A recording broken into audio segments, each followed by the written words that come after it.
Kitty here, welcome back to my channel. Today is another first impressions. I am so sorry about all the first impressions that are coming up on my channel just recently. If you don't enjoy them, because I just keep buying a whole bunch of new stuff, and you know what, I've got so much more new stuff on the way as well, so I just like using them. And to be fair, I quite like giving my first impression on something. I believe first impressions do count. I also do believe that as you use something, you can learn how to use it a little bit better, or you can find different ways of using it, and you can learn to like it, or your skin can change and then you learn to like it. So I don't believe that first impressions, I guess, they're everything, and you should definitely hold it against a product, but I do enjoy giving them, and I do enjoy showing you guys what I come up with the very first time that I use a product. So today's first impression is on the Master Palette by Mario. This is the Anastasia Beverly Hills palette.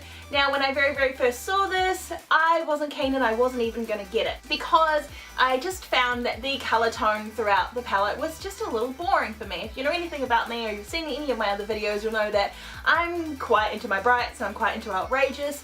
So I was going to pass on this, and then I saw some looks on Instagram that just blew my mind, and so I was like, no, let's just get it anyway. And because I'm just a palette junkie, we'll just get it anyway. So if you want to see my first impressions on this and how I went and how I created this look here, then just keep watching. I also want to say a big thank you to everybody that subscribed, and if you're new to my channel, thank you so much for subscribing.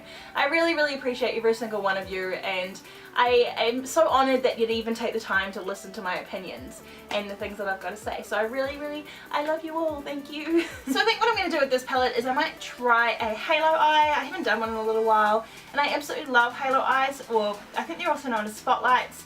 Sort of spotlight eyeshadow technique.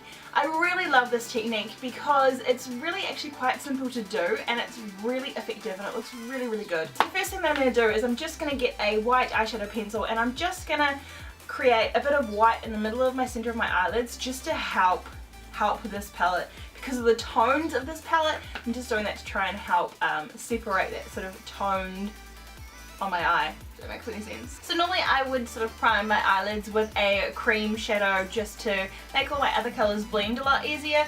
This one doesn't have just a matte cream shadow, so I've just grabbed the first palette I've come across, and I'm going to be taking coconut cream out of this palette here. This is a semi-sweet chocolate bar palette, and I'm just going to apply that all over my lid.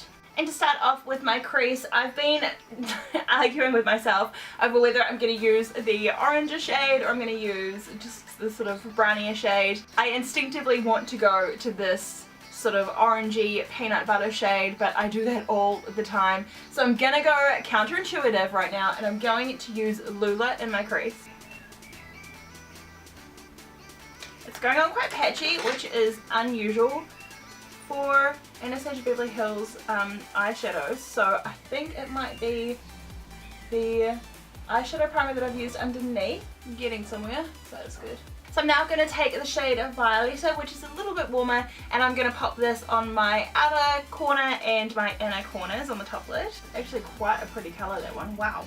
And so now I'm going to take the shade Fifth Ave, and I'm going to pop that in the centre. There's been no fallout whatsoever so far, and I would expect that, because I know that the Anastasia Beverly Hills palettes and their shadows are so good.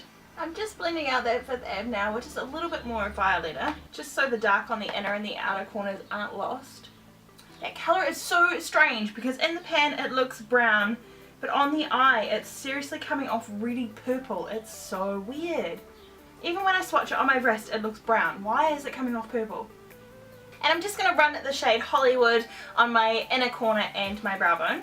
Okay, that shade was a bit of a disappointment. So I think that's all I'm going to do with my shadow. I'm now just going to apply some liner and lashes, and I'll be right back. And to complete this look, I'm going to pop on a little bit of my Colourpop Ultra Matte Lip, and this one is in Times Square. This is one of the newer releases. But first I'm just going to line my lips to make them appear a little bit fuller than what they are. And this is my Barry M lip liner in number 5. It's just like a sort of a mid-tone brown nude. Oh my god, this colour is giving me life right now. The sun's just gone away, so my lighting's gone a bit silly.